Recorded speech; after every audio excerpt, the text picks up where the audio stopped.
Ils se sont inspirés des objets usés qu'on peut retrouver dans un atelier de couture. Tissus en lambeaux, fil à coudre ou encore machine à coudre usée. C'est l'œuvre du génie créateur de 3 artistes plasticiens togolais, Yerima, Michel et Denis.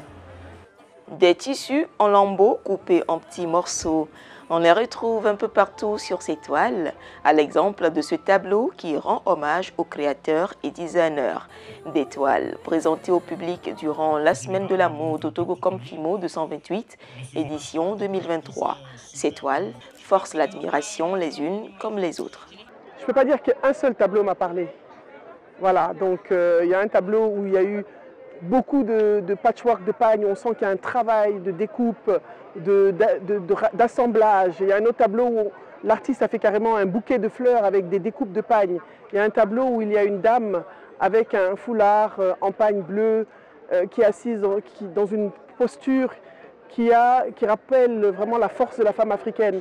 Par ce vernissage, il s'agit de transformer les tissus et matériaux issus de l'industrie textile de la mode afin de leur donner une troisième vie, la première et la deuxième étant respectivement la fabrication à l'usine des tissus et l'utilisation par le premier consommateur.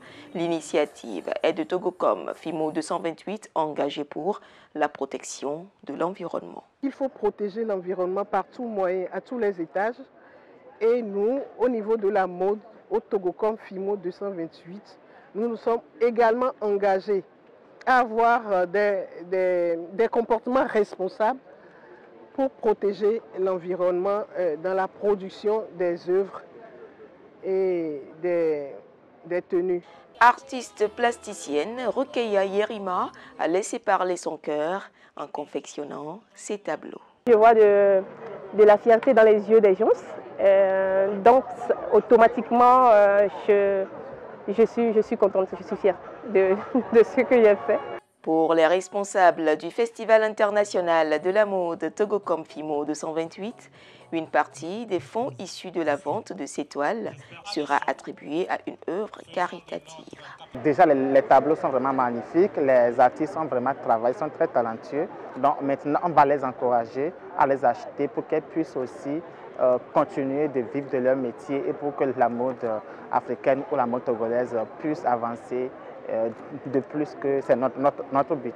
Selon une récente étude menée par le groupe consultatif londonien dit Eco Experts, la mode représente la 6e industrie la plus polluante au monde et pour cause, l'utilisation des colorants toxiques ou encore l'émission mondiale du dioxyde de carbone estimée entre 2 à 10%.